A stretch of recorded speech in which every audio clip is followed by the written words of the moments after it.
Vịt chập tay ơi, vịt chập tay. Tay cho nè. Ui, tay cho nào ơi. Tay bay buồn. Tay bay buồn. Tay quần nặng. Tay nà cái năng quay. Tay nà cái năng quay. Để chập cho tập lấy mà. Lấy không sao. Nó ra để ở vị lên. Vịt lên. Chập cho tập lấy không sao. Bạc tật với ai rùa. Cái đó nè. Trul. Cháu à. Lọ thôi.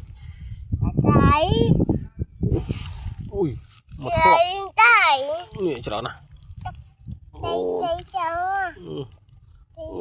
Cái nào ơi. Vịt chập đã đọp cho tập lấy sao con. Đã tắt mày. Đã tắt mày. Đã không sao. Ở bìa rùa. Tay. Một đáy con một đáy. Thầy này nữa. Tay bán túi chẹp. Tú chẹp. Thủng. Chạp ấy chạp đã đọp. Chạp đã đọp lên nhé. Giờ bây giờ lên sao? Bài mình tắt hỏng. Nó bắt chạm một đáy dung mà nó rồi. Chạm tôi đã nè, tôi.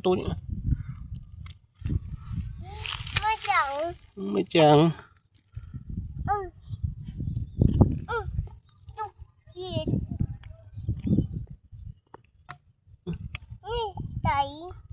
Tay. Và bạn miền tắc. Miền đỏ. Và bạn chặt tay thủng.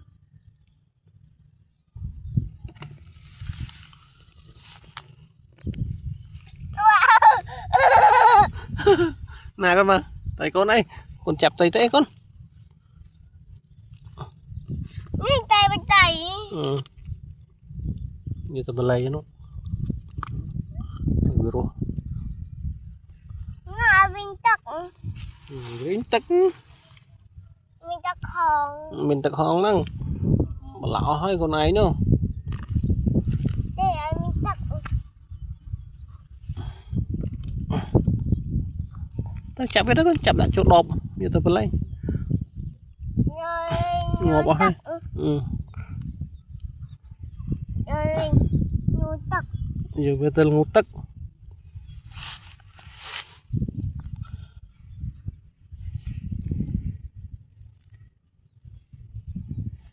Nó bắt tình. Cháu con nè. Nghe cho. Rồi này bia. Cái này bia. Cái này tay.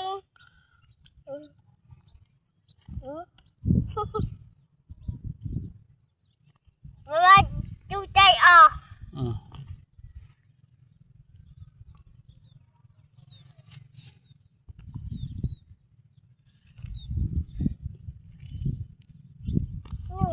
Tay vào bẫy. Đây bàm bẫy. Ngọt bỏ ha.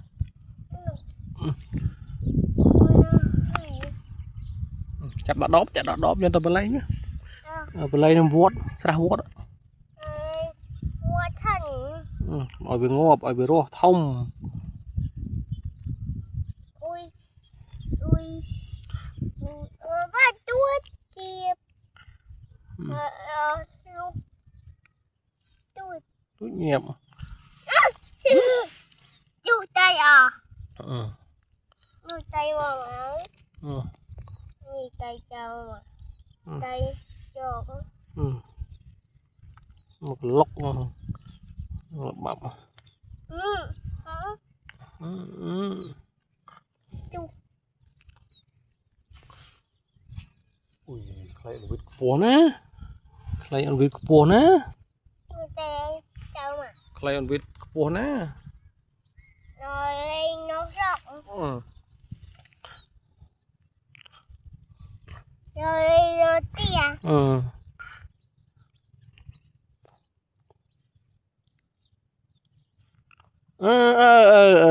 Plok đã plok. Chào mà. Chú.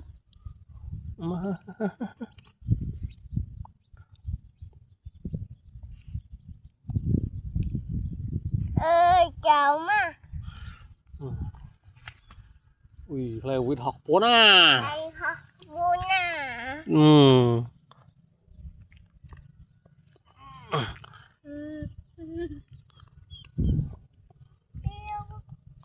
à nói quay này nói quay này nói quay nặng nói quay tật tật nói quay tay nói quay chắp tật tẩy chắp cái giờ tao lên rồi ở bờ rùa nè bắp tay nè tay nắng chắp con để mi tay nè bà tay bà chạy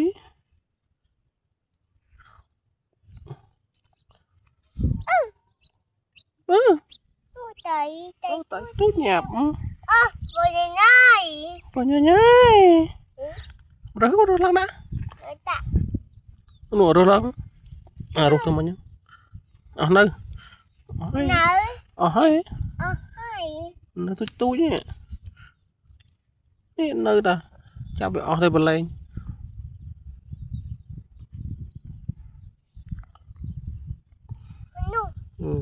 đây nụ cho ăn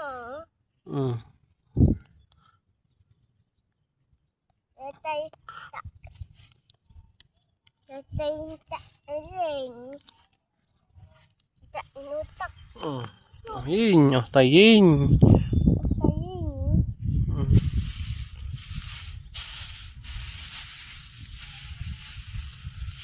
tay yin lạ đầy nụ tay lỏng có chặt không nhưng chặt ăn thay lá liền chặt tay nhưng chùa lấy thay nó mà pin này khá lắm cạo nó thông này bạn nào biết đây bao chặt đâu vào đông hải nó bây giờ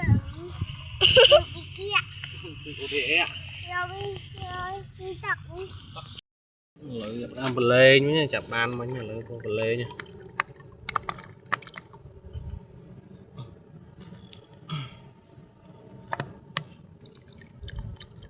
rùa quên đây mình tập chưa được rùa